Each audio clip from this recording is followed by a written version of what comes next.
l'expression de la cause dans une vidéo 100% en français.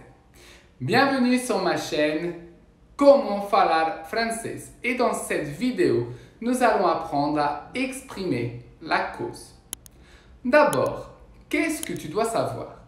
Une cause peut se placer en début et en fin de phrase. Elle peut apporter une explication, mettre l'accent sur une circonstance ou justifier une conséquence.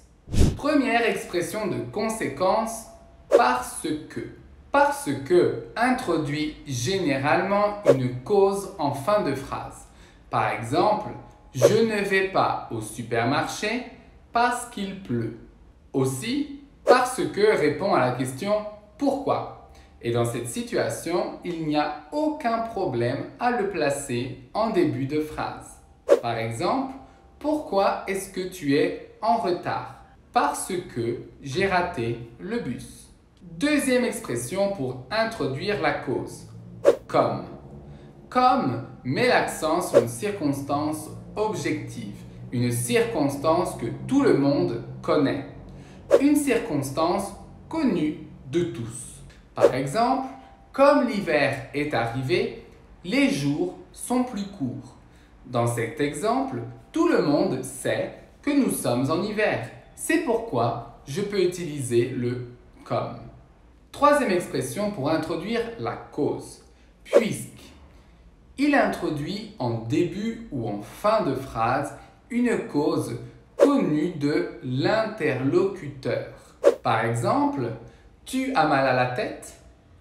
Puisque tu as mal à la tête, repose-toi. Deuxième exemple, Jean est arrivé. Nous pouvons commencer la réunion puisqu'il est là. Tout le monde sait qu'il est là.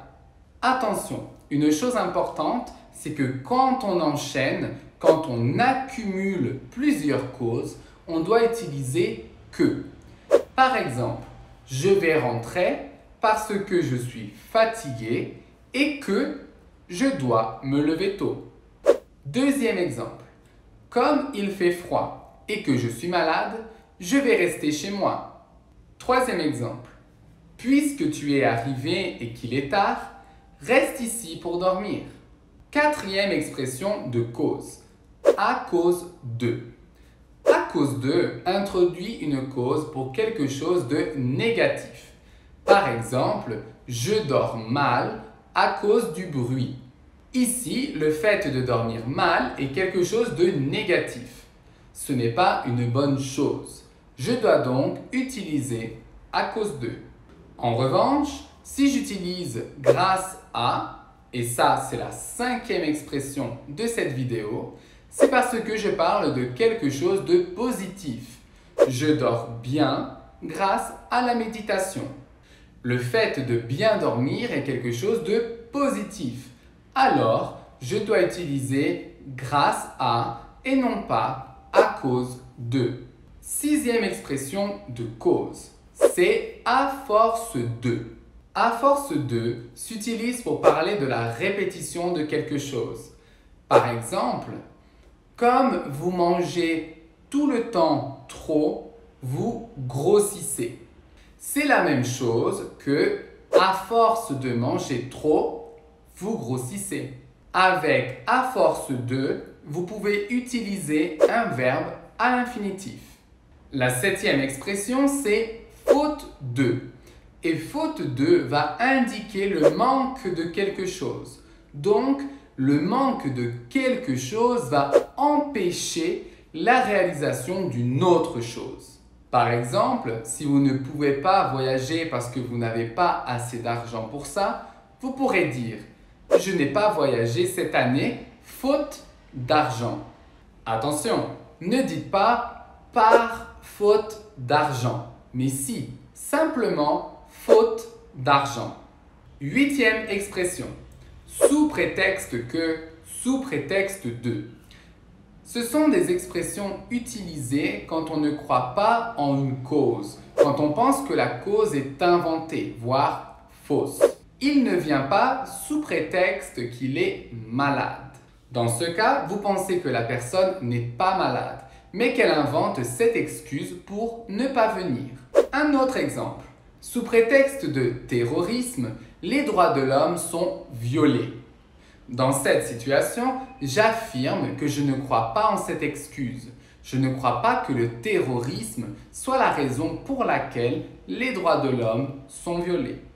Neuvième expression de cause, c'est l'utilisation du pour. Attention, ne confondez pas pour avec l'infinitif qui correspond à l'expression du but, de la finalité, de l'objectif.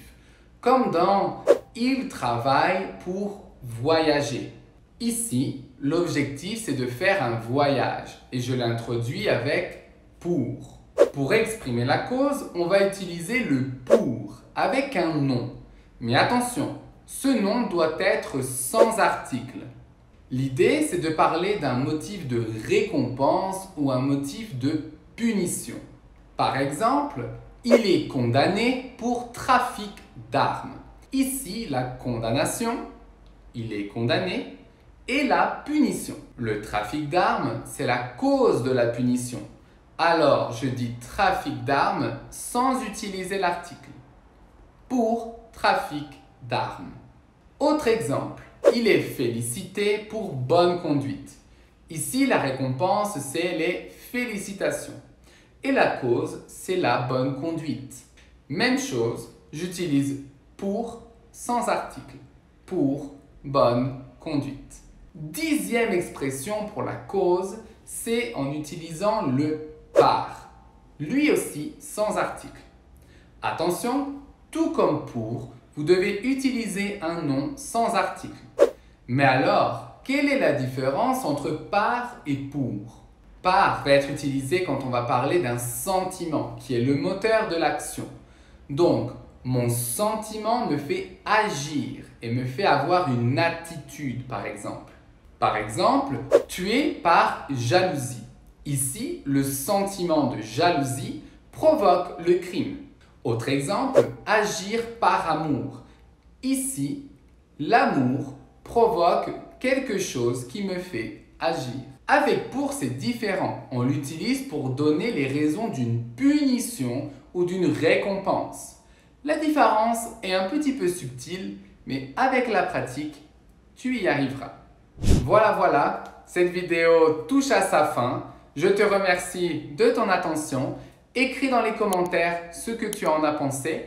Si tu connais d'autres expressions de cause, écris-les dans les commentaires. Et surtout, si tu n'es pas encore abonné à ma chaîne, n'hésite surtout pas à t'y abonner pour avoir plus de vidéos 100% en français. Je t'embrasse, je te fais de gros bisous et à bientôt.